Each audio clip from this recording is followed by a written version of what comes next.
Deputy Mayor for Planning and Economic Development, and welcome to the Recovery Weekly Check-In, where we come to you each week to talk to you about where we are in our relief and recovery, and where we'll be going in order to make sure that we grow again. And with us today, we've got a great group of panelists who are going to tell us about their work in helping district residents get back to work. Before we do that, though, a couple economic-related announcements, including our March Madness, which we're really excited about. March Madness is an annual event that Mayor Bowser started in her first year in office in order to bring forth opportunities for both real estate professionals, but also for those who want to do business with the district government. So we're excited that March Madness will take place tomorrow at 10 a.m. So if you haven't signed up already, you can go to the DMPED, any DMPED social media or our website to make sure that you sign up and register. And we'll start tomorrow at 10 a.m. And we'll be talking about DC Hope once again. This time, though, we've traded out the health for housing. So we'll talk about housing, opportunity, prosperity, and equity over the course of the morning and early afternoon. So we hope you'll join us for that. And then today, we were actually out at St. Elizabeth's campus in Ward 8, where we actually broke ground on 88 new townhomes. This is a home ownership opportunity in the heart of the Congress Heights neighborhood.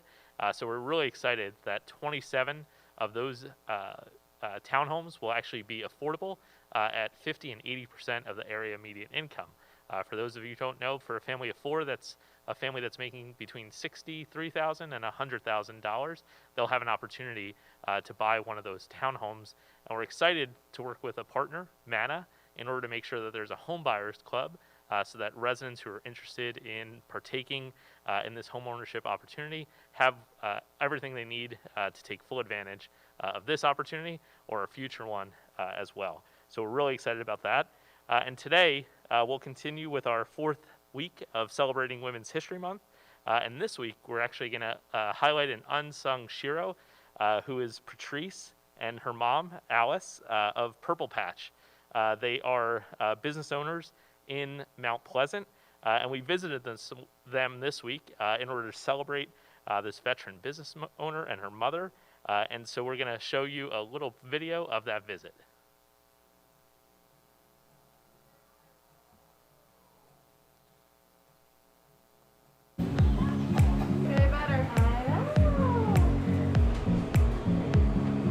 I think I speak for every business owner across the country and the world about how challenging it's been.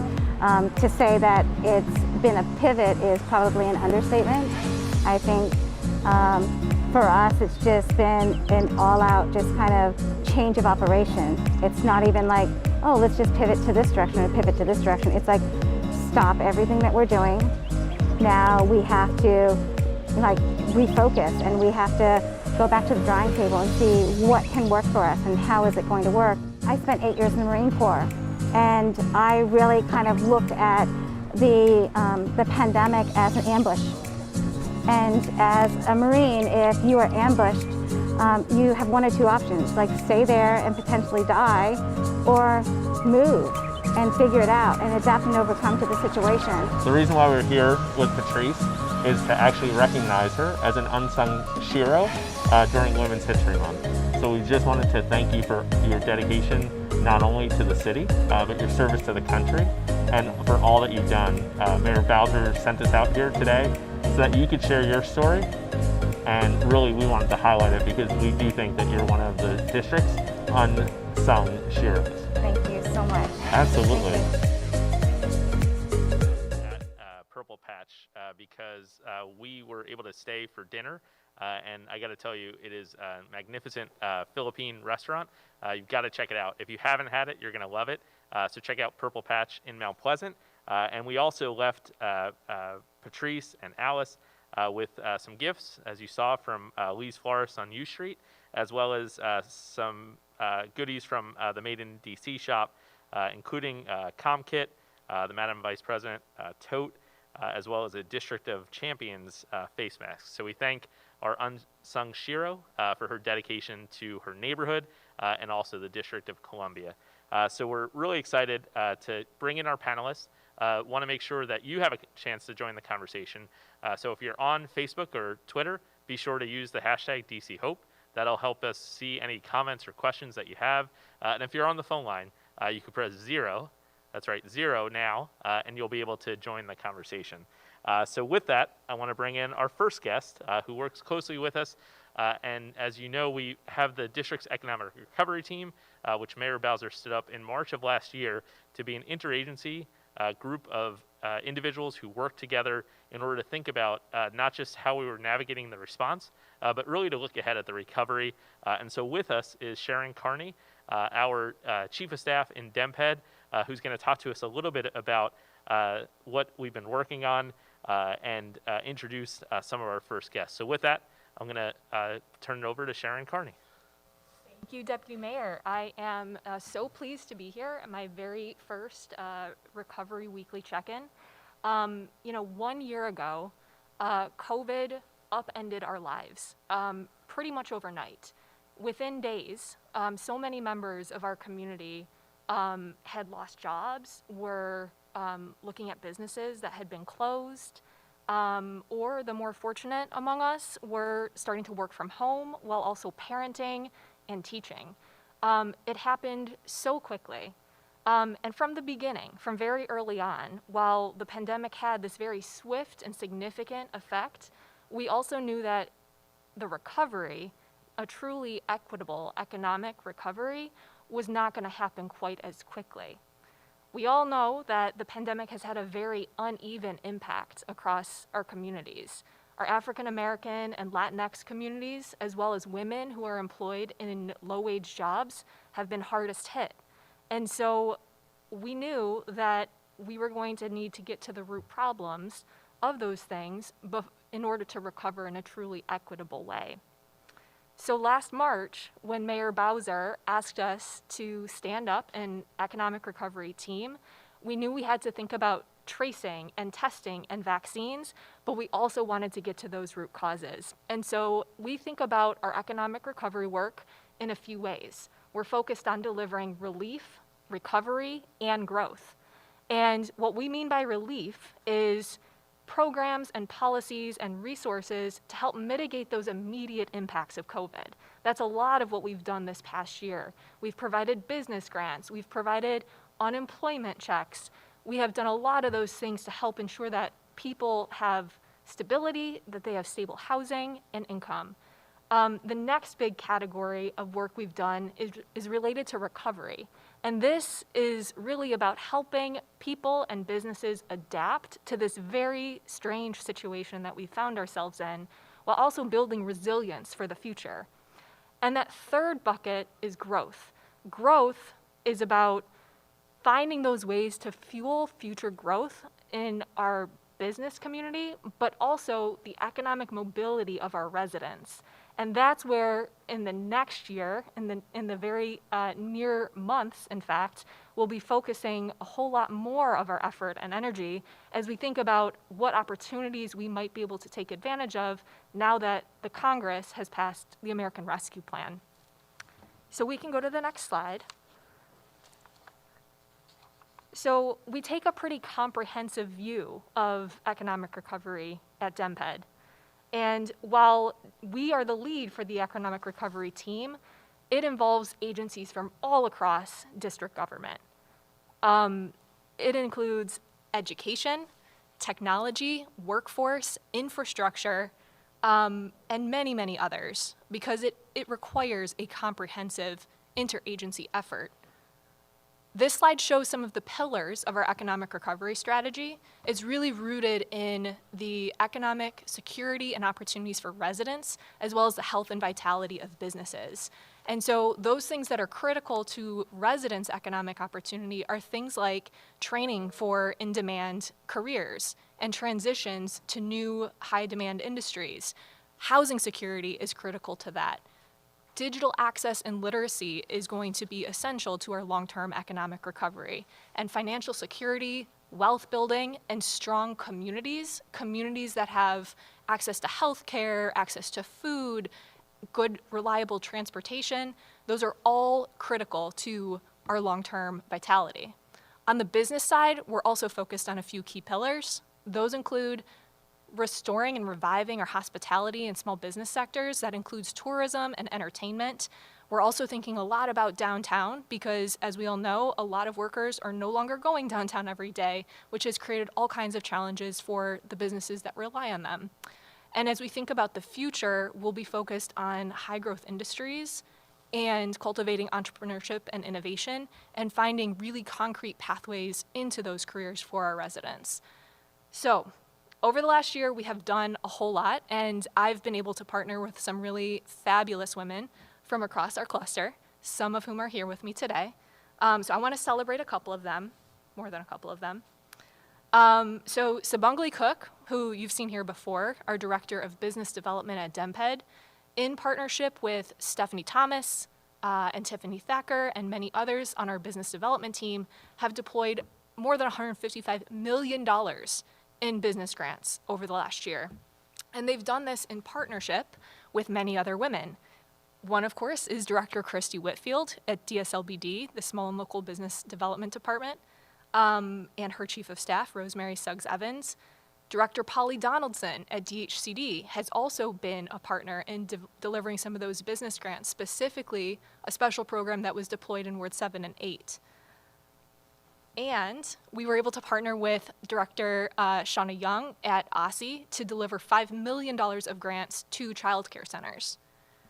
On the housing front, again, Director Polly Donaldson, Directors Laura Zeilinger, and not a woman, but still a critical partner, Director Chris Donald at the Housing Finance Agency, delivered nearly $12 million in housing stabilization grants that supported more than 5,000 households and helped ensure that people had stable housing, and we continue to work together with them to stand up new programs for rent and utility assistance. Finally, our Office of Cable Television, Film, Media, and Entertainment, OCTFME, I think I got that right, has been absolutely amazing in supporting the creative economy and our entrepreneurs there. They have executed the Business Over Brand Bootcamp, master's classes, and they continue to produce events all the time so that we can deliver the most high quality and quick, high frequency information about the pandemic and the public health situation.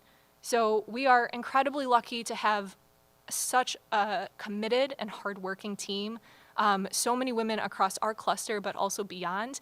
And I know you're gonna get to hear from more of them today. I did not mention all the work being done around workforce, because I know that Director Unique Morris-Hughes is going to talk all about that in just a minute. So we are grateful to have these partners, and I'm going to turn it back to Deputy Mayor Filchicchio. Great. Well, I'll turn right to our directors who are with us in the room, and we'll hear from Unique Morris-Hughes and then from Director Christy Whitfield. Excellent. Well, good afternoon, and Sharon and John, thank you so much for today's discussion. I think not only is it a real treat that we get to hear from some amazing women that are on the panel, but we get to center the voice of women and the lives of women in economic recovery and development. And I am super proud to work for a mayor that continues to lead when it comes to economic development and especially women. So thank you for putting this amazing discussion together. So I'm gonna get right into it and jump into my slides. And some of these I'm gonna go through pretty quick because I wanna talk about at the core what is happening here and some recommendations about what should be done. So everybody knows that there has been unprecedented job loss. The District of Columbia is no different than any other state in this country where just tremendous loss in income and jobs. And so currently the unemployment rate for the District of Columbia stands at about 8.4%. And in some places we are incrementally growing in terms of total employed, but we know that there's still more work to do as it relates to recovery. But specifically today, we're going to talk about some of the challenges in the uphill battle that we have with getting women back to work, which is going to be equally important to getting everybody back to work. So the unemployment rate in the district is at the highest that it has been since 1976. And again, this shouldn't surprise anybody. But when we start to unpack what this looks like amongst subpopulations in the sample here, we begin to see some staggering data on the impacts of women. And today I'm going to focus on some national statistics and some recommendations that could be implemented in terms of policy considerations. I should also mention, I've come before the same group and talked a lot about unemployment insurance, but today I get to highlight data from the Department of Employment Services, really internal Bureau Labor of Statistics and research shop. Many folks don't realize that we have a whole group of people that work day in and day out, and they are economists. And so they have helped me put this together, and I'm going to highlight some of their work today. So as it relates to women, there was a study by McKinsey and Oxford Economics that is really projecting that unemployment amongst women will not reach pre-pandemic levels until 2024, 2 full years after recovery for men. Female workforce participation has already dropped to 57%, which is the lowest level since 1988, according to the National Women's Law Center. And this is probably, at least for me, the most staggering statistic, I think, that woke a lot of us up, practitioners and policymakers in the field, but that 80% of the 1.1 million people who exited the workforce were women.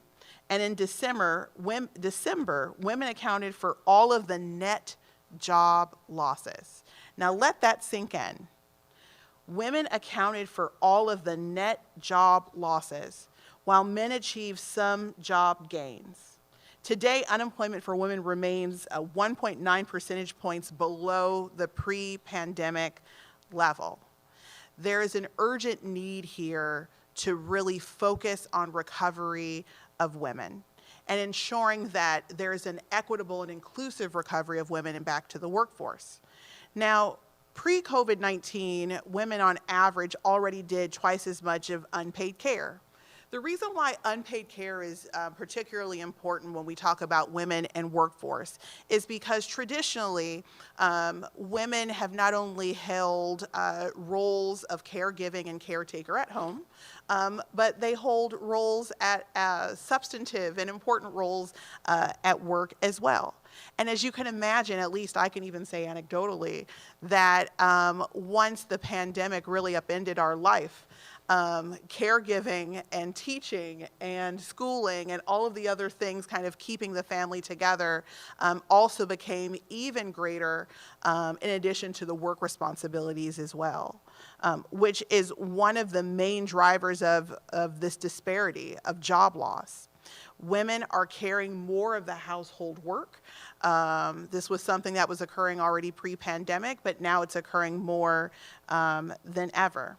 Also, 1 in 4 women are now considering leaving the workplace or downshifting their careers. They are making really difficult decisions and considering whether or not caregiving could or should be their full-time job. This is important. This could potentially jeopardize all of the important progress that we as a country have made in breaking the glass ceiling and getting women into leadership opportunities. If women are going to leave the workforce by choice, we're in trouble. Now, let me say here, this is complex because the work of caregiving is also important. But we also understand, and I certainly believe as a practitioner, that perhaps we shouldn't put women in a position to have to choose between caregiving and going to work. Perhaps there are policy considerations or implementation suggestions or operational suggestions that employers could consider that will allow women to do both work and caregiving as well.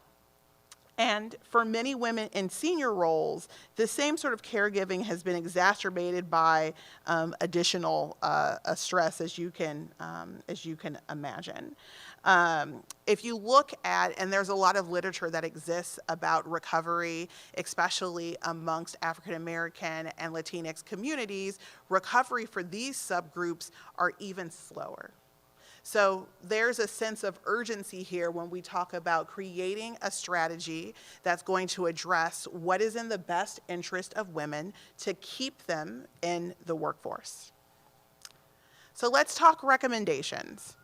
So there are a few national recommendations that exist. I'm really proud that DMPED and the mayor have led on child care assistance and child care expansion. The district continues to lead that nationally, but expanding child care assistance to empower women to re-enter the workforce more quickly and smoothly after the pandemic is going to be key. When women have to worry about the well-being of their families, it is tumultuous because they're not able to fully be present and work. And they may be left with difficult decisions about whether to work or not. Also, educational support could be provided to women without high school or college degrees.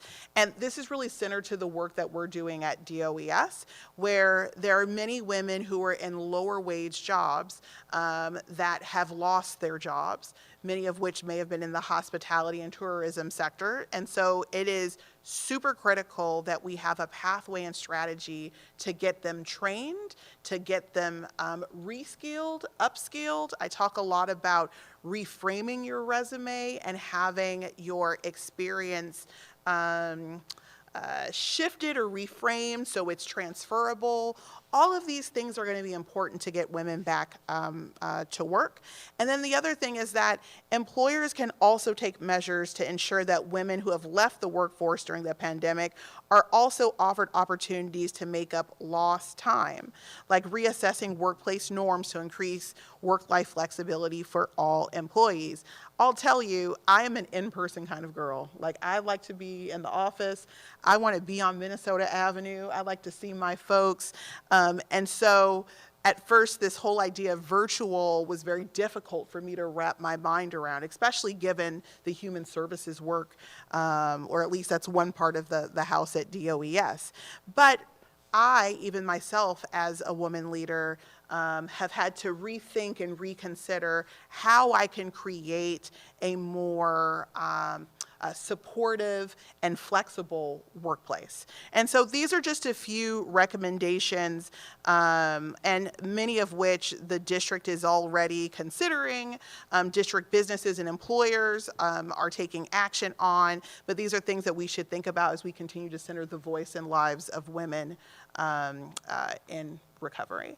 And so, Deputy Mayor, if it's okay, I'd be happy to introduce Jocelyn Fry. Okay, so folks, you're in for a real treat here. Jocelyn Fry is a senior fellow at the Center for American Progress Action Fund. She has an undergraduate degree from the University of Michigan, a law degree from Harvard Law School. Most importantly, she is a proud native of Washington, D.C. She is a thought leader and an expert on women's economic security, women's rights, employment of women, and most of her career has been focused on helping women and families as it relates to economic development, labor, and stability. So I am super stoked and excited. Jocelyn Fry, I'm going to turn it over to you to offer a few remarks. Welcome. Well, thank you so much for the invitation, and it's really wonderful to be here with you and your colleagues, the Deputy Mayor, and all of you with the district government. And it's really a privilege to follow the comments of Dr. Morris Hughes, because in many ways you covered a lot of the issues that I really want to address, because you're absolutely right that, you know, one of the striking features of the pandemic has been the outsized impact on women and women's workforce participation. And I will really pick up where you left off. And I think there are a couple of contextual points here that are important to remember. And the first is that many of the problems that we have seen over the past year with women's workforce participation are not new problems. What the pandemic did is really highlight problems that had been out there for a long time. And I think, if anything, the pandemic has been a wake-up call to the reality that we have really fallen short in terms of some of the policy solutions that we need to actually ensure that not only women can participate in the workforce, but that they can remain in the workforce and provide income support to their families. So that's one overarching point that I think we have to keep in mind. The other is that we also have to recognize that women are increasingly integral to the economic stability of their families. The time that people just assumed that women were sort of somewhat peripheral and really, the men sort of brought all of the income support to their families. If that was ever really true, it is certainly no longer true now. More than 2/3 of mothers are breadwinners. Those numbers are even higher if you look at Black women and Latinas. So for many families, women's participation in the workforce is really not simply a nice thing to do, it's actually pivotal to their economic stability and security. So those two overarching points are really critical because they inform the conversation about what's happened during the pandemic. And again, Dr. Morris Hughes really laid out some of the dynamics that have occurred. Number one, we've seen tremendous job loss in occupations and industries where women disproportionately work. Leisure and hospitality, education and health services, and even the public sector. Those are disproportionately places where women work. Those have been hard hit by the pandemic, and so as a result, you've seen women lose many more of the jobs. If you look at the numbers over the past year, from February 2020 to February 2021, women lost over 2 million, more than 2 million women left the workforce. If you look at the jobs that women lost more than men, almost 1 million, maybe closer to 800,000 jobs more than men. So the sheer impact of just the nature of the industries that have been affected have disproportionately affected women. The other dynamic, again, that you mentioned is just the reality that women do more of the caregiving. And I think the related piece of that is that we don't have the caregiving supports in place that really enable folks to balance both their work and family. There are jurisdictions like the District of Columbia that have paid leave and have,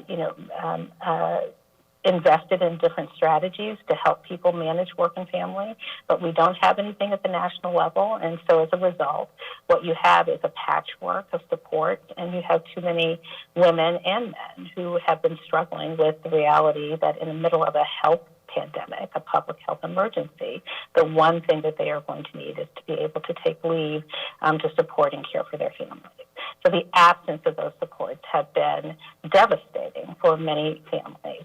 I think the other thing, though, to remember about the pandemic is that people have focused a lot on women leaving the workforce, which is really critically important. But it's also important to recognize that I often say that women have been on multiple front lines of this pandemic. On the one hand, they have been far more likely to lose their jobs. You pointed out the unemployment numbers in D.C. If you look nationally, women unemployment rates, particularly for women of color, are at some of their highest levels and outstrip the unemployment rate for white women. And that's, a dynamic that has been slow, women of color have been slow to recover from. But the other thing to remember is that women of color have also continued to work. They are disproportionately essential workers. And so many of the folks who we relied on to continue to work during the pandemic are women. And those folks tend to be in jobs many times that are low-wage jobs. They don't have the worker supports necessary to be able to take time off if they need to, if they are sick or their family members are sick. So when we think about solutions, we have to think about both how do we help folks get back to work, but also what are the solutions when people get back to work? What are the inequities? What are the things that we need to correct to make sure that people actually can be economically stable? So at the national level, a lot of what people have talked about are things like access to paid leave and paid sick leave, but they've also talked about strategies to boost wages, whether it's raising the minimum wage or just in strengthening worker protections, because we know both of those pieces together are really critical for women. The last thing I would say, and you mentioned child care, the other thing we know is that the child care industry has been devastated over the past year. A million child care slots have been lost by many estimates. And at least 170,000 child care jobs have been lost.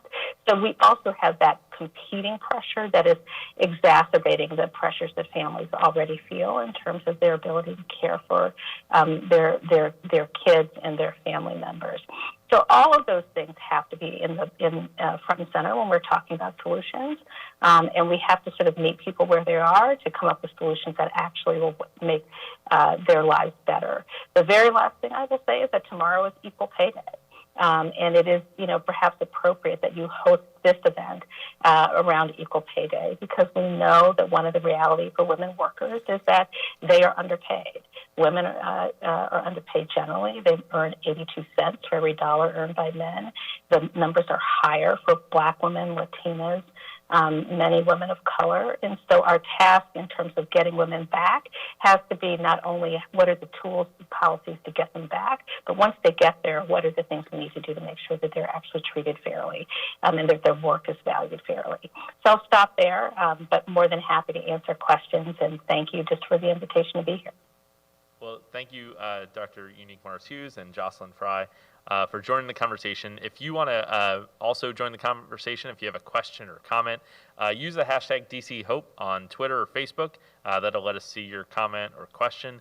Or you can press 0 now, and we'll get you queued up for when we start that conversation with our audience members. And I know folks are watching on Channel 16, on Mayor.dc.gov/live, and of course, on our social media platforms. So thank you for joining us. And we want to thank our next guest. Should I say guest, or really, this is kind of a numerous guest. Director Christy Whitfield. A regular partner. Regular partner. I like that. Okay, fantastic. Who's been with us many times to talk about our support for DC businesses, but will talk to us today specifically about what the department is doing for women-owned businesses, and then bring in our next guest, who's a woman-owned business right here in DC. So with that, I'll go to Christy. Thank you, Deputy Mayor. I want to say it is, a pleasure to be able to continue to participate in these events, because I think they are so important. And today's topic, of course, is near and dear to my heart, as it is to all of us. I was reflecting on something that my own mother said to me as I began my career. So my mom was, a little bit of a hippie and a really lot of an activist. And she said to me, when we fought for feminism, it was to give women choices. But somehow the result has been that you have to do everything. You have to do both. And it's an interesting observation, as I then reflect on my own career, for me, deciding to run a business and deciding to have children meant that I was able to do both, but that I was doing both. So I was running a cupcake company literally for a year with a child strapped on my body.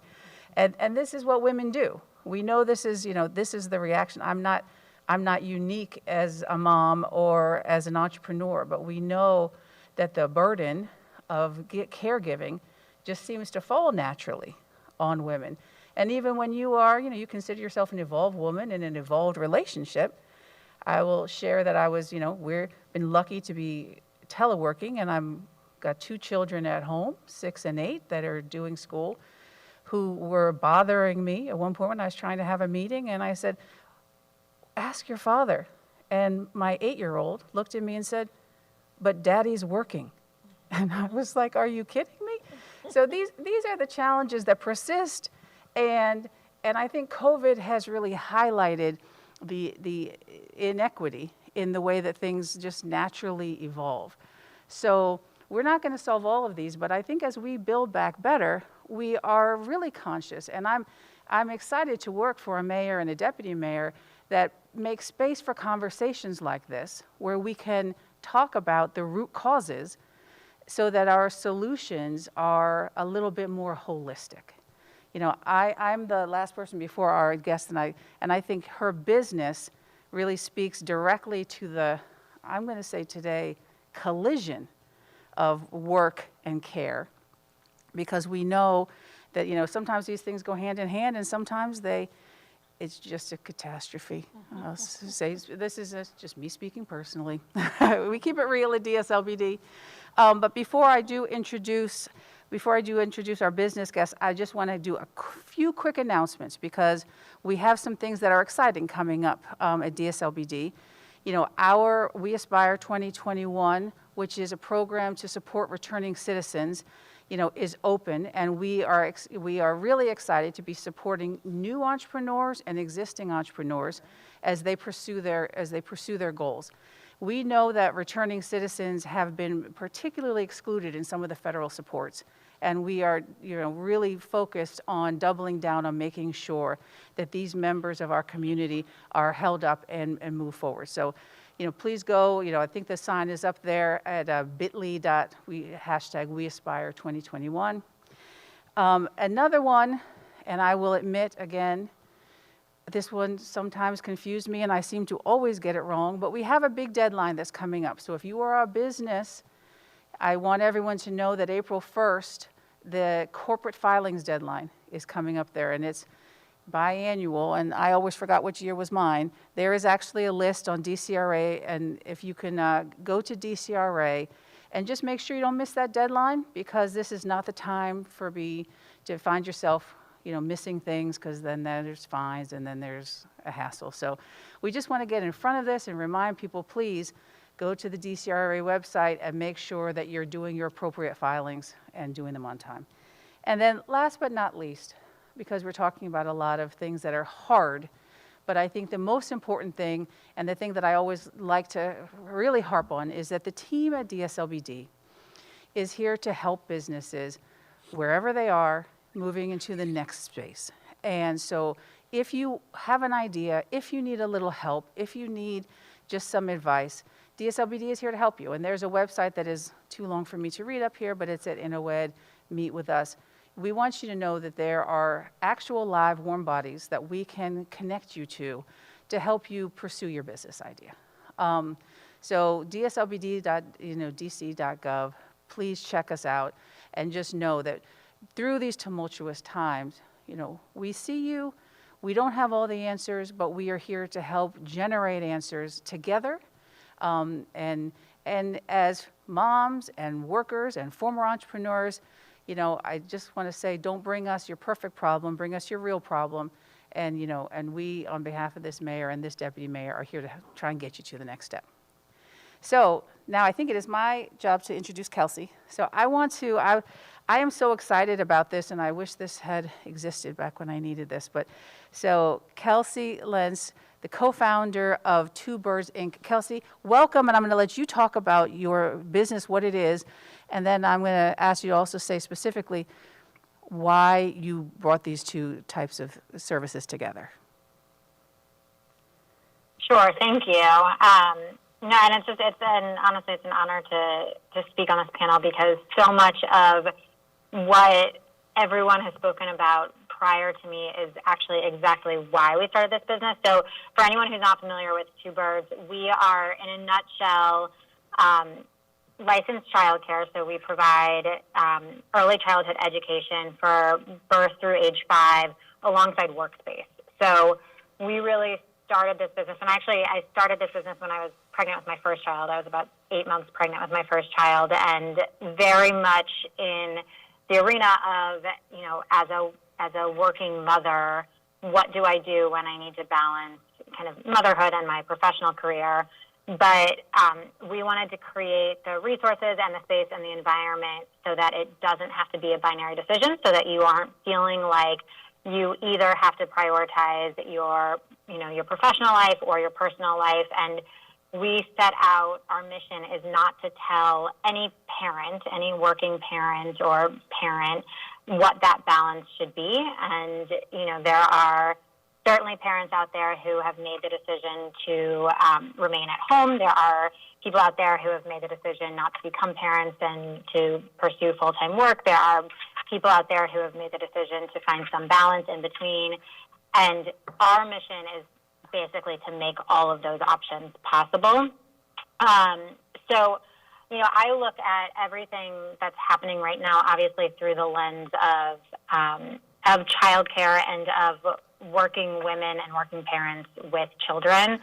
In good times, so in non-pandemic times, we are obviously faced with statistics where women very predominantly are the ones who are taking, substantial leaves post-birth, and where it's obviously, as so many people before me have said, has had a real impact on career growth, on earnings, on, women's identities, et cetera. And I love that Dr. Morris Hughes has said you shouldn't have to choose between motherhood and career. And so, again, that's what we were looking at. But we really sought to find a solution where it isn't a binary decision. And I think what the pandemic has done is forced us back into this world of binary decisions, where, especially for the demographic that we deal with, virtual learning is not really an option. If you have children at home in the birth to age 5, that is a full-time job. And so trying to work from home while you have children in that age group at home is next to impossible. And so then, families are faced with this impossible decision of, well, which career do we prioritize and who is the child care really falling to?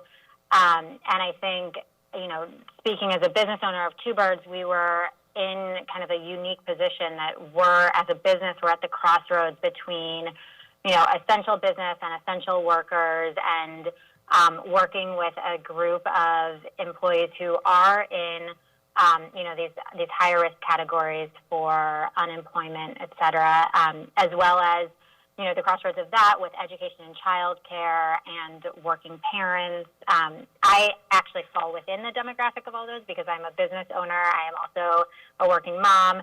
I have 2 children. They both go to Two Birds. We shut for 3 months at the very start of the pandemic. So I suddenly was working from home with kids in this age group and dealing with the exact same kind of problems that everyone has described on this call. And we've been open again since mid-June. I think for us, it's been really incredible. We basically rebuilt our business when we reopened because, as you can imagine, for a number of factors, both comfort with being back in social settings, the ability to return to childcare, people having been out of work and so still looking for jobs. A number of factors meant that when we reopened, we really needed to rebuild our business. But it has been really incredible to see the growth there. And someone had mentioned, childcare has been really hard hit. A lot of childcare companies have closed. The industry has shrunk quite a bit. So, it was already an industry that did not have enough spots and enough accessibility, and we're now facing that even more so. And what we're seeing is the demand is definitely there, and the way that as an economy and as a group of women that we will recover is to find ways to increase accessibility to childcare again. And so, on the business side of it, surviving through the pandemic would not have been possible for us without grants, and we count ourselves really fortunate that we were able to both survive kind of through the last year of the pandemic and now to be on the side of it where we've rebuilt it enough that we have families in place that we see ourselves as a sustainable business again. Well, Kelsey, thank you for joining us. I think I'm reminded of something my mom used to say after all of our panelists spoke. And she used to say that, or she still says it, I think, is that even though I make it look easy, doesn't mean it is. And so I'm reminded in all the stories, everything that you all have raised, that we're still operating under that, and especially so I think, in the pandemic. So Kelsey, actually, first question for you. So you are back to kind of where you were, is that right? Or do you think, and are you looking at new opportunities? Because I know I think we talked, or maybe I talked with your partner about looking for other spaces. And so sometimes we've got some folks in the real estate business who are watching this check-in. Where are you guys? How are you positioned? And are you looking at even growth opportunities at this point? Yeah, so I'll answer the second question first because it's a little bit easier. We are actually looking at expanding. So we are, and I think this just speaks to both the need for access to early childhood education, but also we were in a really unique position where our business model happened to align really well with the way in which the world is now moving, and a real understanding of this idea of remote work and the flexibility that it can offer if employers are willing to embrace it. So that, yes, we are actually expanding, and we're looking for additional locations. The first question is a little bit more complicated just because in terms of enrollment and families that we have at the center, we are actually more enrolled than we had been even prior to the pandemic. But, we're a regulated industry, and there's obviously a lot that goes hand in hand with kind of health and safety and the way in which the pandemic has affected our world that has really affected kind of operations. So our business model, our financial model looks very different than it did pre-pandemic. So it's not that we've just replicated what we had pre-pandemic. So in that sense, we are not at the same place that we had been pre-pandemic. But in terms of kind of demand and enrollment, we're kind of back up there. All right, Kelsey, let's stay in touch because we definitely want to find opportunities for you all to expand and make sure that this is available for our families. So excited to talk to you more about that. Definitely, and wanted to bring in our first caller, who actually is someone that we reached out to ask her to call in, and it's Angela Franco from the DC Chamber. Angela, are you with us? Yes, I'm here. And Angela, I'm here. Can you hear me? Yes, we can. So Angela, I think you've got some news for us. I do. So I'm the new president and CEO of the DC Chamber of Commerce, and I am very excited to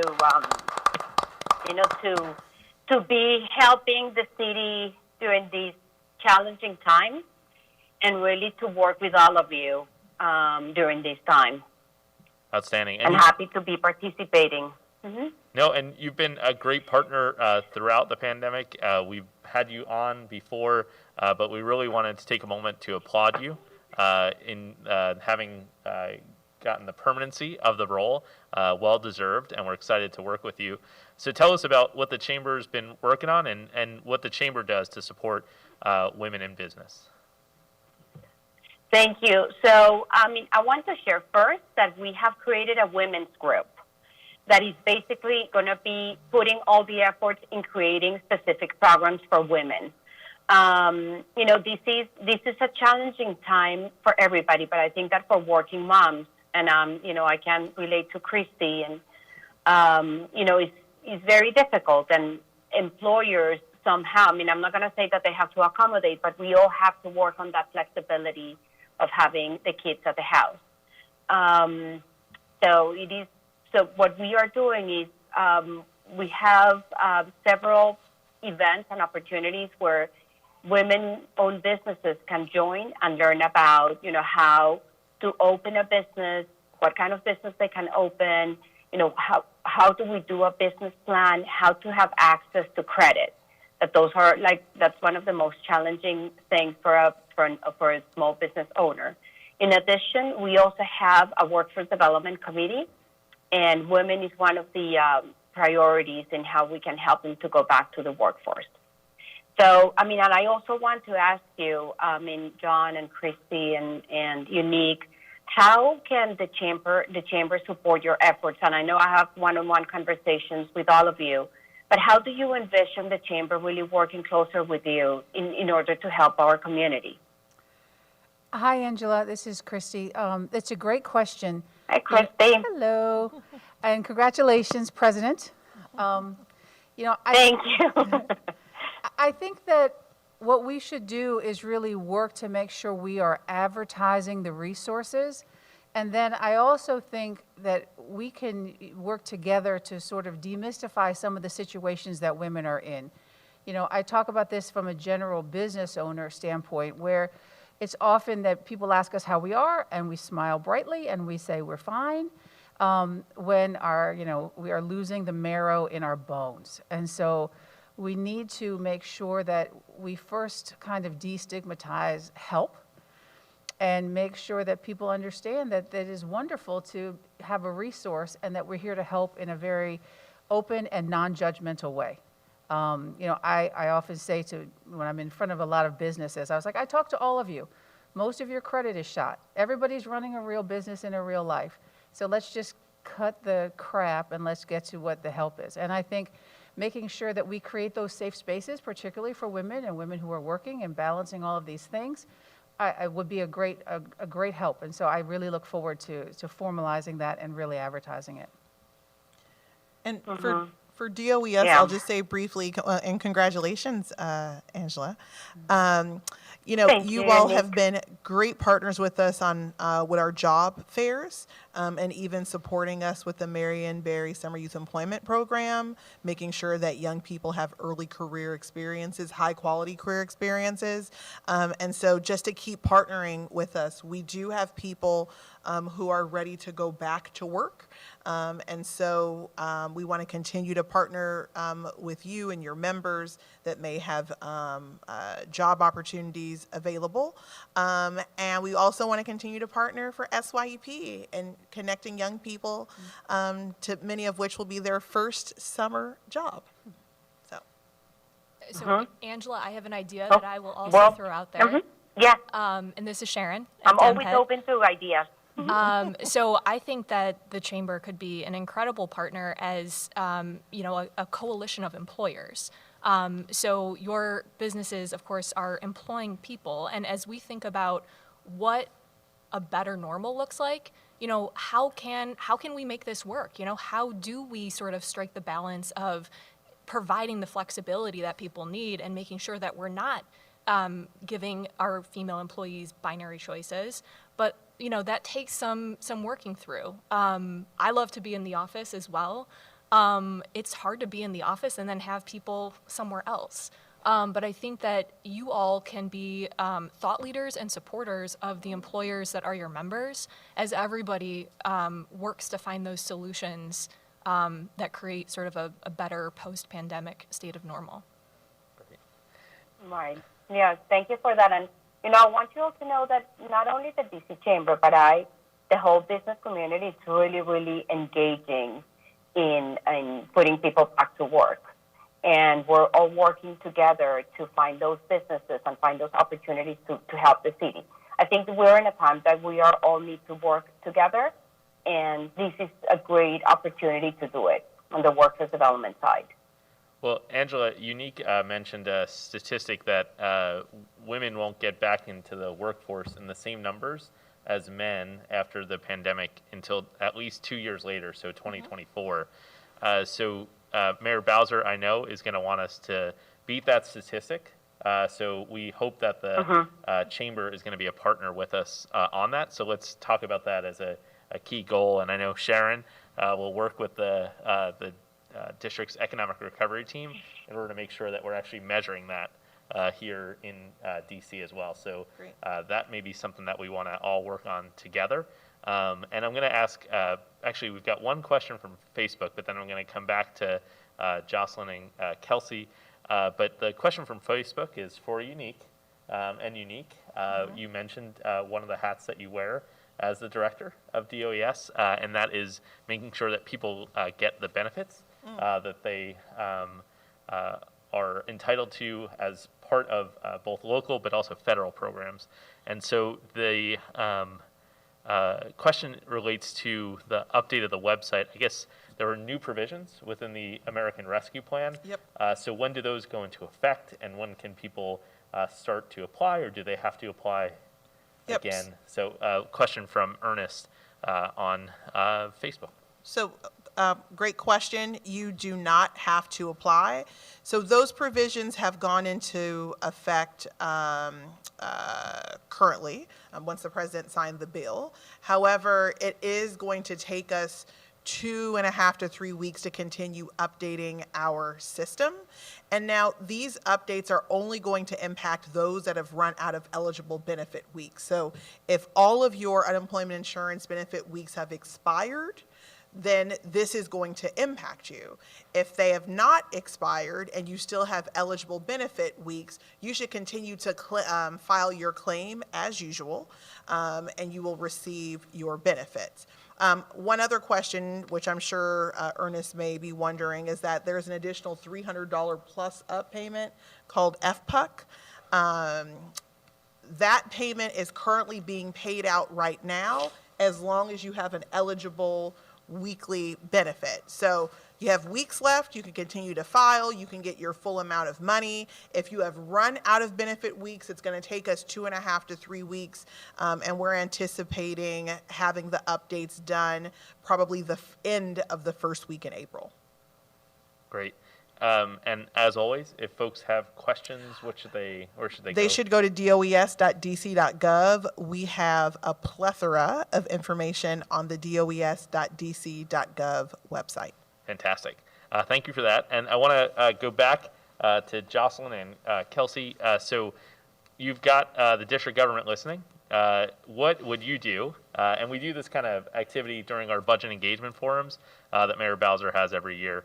And it doesn't necessarily have to be a budget, but it could be an initiative. A budget item could be an initiative. So if you were sitting in our shoes, what would be the one thing that you would say district government should do in order to make sure that we get more women back to the workforce as we think about the recovery? So why don't we go to Jocelyn first?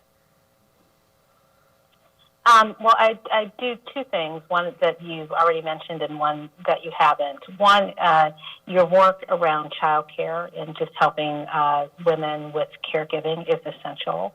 I appreciate your leadership on it, and we will need more of it because that's at the heart of what women need.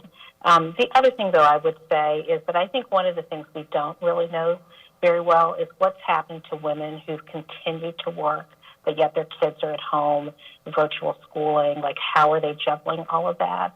The data doesn't capture it. We know that, Black women are a very good example. They had the highest unemployment rate. They also had the highest labor force participation rate. They are working. They have always worked, but they're also struggling. So I think we need to figure out what are the things that would help them, right? Like they can't give up their jobs. They can't stay at home. So what are the things that they are really missing? And I think we don't have enough of those answers. So I would encourage you to engage in those conversations, whether it's moms whose kids are at school, like doing things with parents, teachers, groups, whatever it is. I think we need to understand better just what their needs are so that we can help them even though they continue to work. And can I just add one thing? The new chief economist at DOL, Janelle Jones, also penned this study, Black Women's Best, which looks specifically at recovery amongst African American women. If there are folks at home that haven't read it, they should check it out. It's a quick and easy read, but it lists some very practical policy recommendations that also address it's not even a nuance, it's just not captured in the data, like, how people are struggling, what the impact is. So she's the new chief economist, which is pretty amazing, and it's called Black Women's Best. Great. And Jocelyn, maybe we could actually use your assistance in kind of crafting that survey, but also how we reach our residents to actually figure that out. So Sharon's shaking her head here. I don't know if you could see us, but I think Sharon's going to be following up with you on that one. So love that suggestion, and we want to work with you on it. Kelsey, let's turn to you and a suggestion for how we get women back into the workforce. If you were district government, what would be the initiative or the budget item you'd focus on? Yeah, so I would say also two things. One, a bit through the lens of childcare, which is one of the things that we're noticing is there has been in the last, I would say, 2 or 3 months, a massive uptick in searching for childcare, which I think is partially triggered by businesses starting to look at returning to in-person work. And I think while I had mentioned it's obviously hard to work from home with kids in the birth through 5 age group, I think a lot of women have been cobbling through it and figuring it out. And I think, as they get called back into the office, that's not going to be possible. And so through the lens of childcare, I would say 2 things. I would say, one, continuing, which I know you guys all spend quite a bit of time on, continuing to increase the number of spots that are available. And, from the business side, figuring out ways to support child care centers so that they can continue to operate. The other thing that I was going to mention is that I do think that there are a lot of women who, again, this data probably isn't captured because they exist outside of kind of the corporate work structure, but who have cobbled together either, freelance work or, kind of gig economy work, but work that doesn't necessarily get captured in surveys of employers in the same way, working for themselves, et cetera. And I think a lot of that work was put on hold in order to care for children. And I think, the ramping back up at work can be easier than a complete re-entry. And I think there are a lot of women right now in a position where they had to take a full step out of the workforce for a year, and so are now facing, rather than a ramping back up of hours or a ramping back up of their career, they're facing a complete re-entry. And so trying to provide assistance on that side of it would be helpful, because I think that can be really difficult. And I don't know, Sharon, if you have anything too, as we think about kind of return to work, how we'd approach what Kelsey just pointed out too. Yeah, I mean, I think that as we see more employers think about what return to work looks like, these are exactly the kinds of questions that we're going to have to tackle. And, as I mentioned to Angela, I really think that there's going to be a lot of value in forums for exchange of these ideas and places where people can work through them together. So I think we have a lot of opportunities ahead of us. And I know that part of the mayor's order that went into effect yesterday for non-essential, non-retail business, we actually did drop the encouragement to telework, right? So previously there was a encouragement to telework and put in place a plan for return to work. And now we've actually, because the health metrics allow, we actually are able to drop that encouragement to telework. So people can start to come back to the office. I think what Kelsey points out is we have to make sure that we as a city don't make that so jolting for folks. So it's something we'll keep an eye on in our work as well. And there's still obviously a need to put in place health protocols, and part of that will include social distancing. And so just how employers approach that will be so important. So I just look to my partners on the panel, Unique and Christy, to get their parting thoughts. I would say, I was just sitting here and I was reflecting on the fact that, Washington, D.C. and the Bowser administration is a smart government. I mean, it's smart people who are working hard to make, important changes.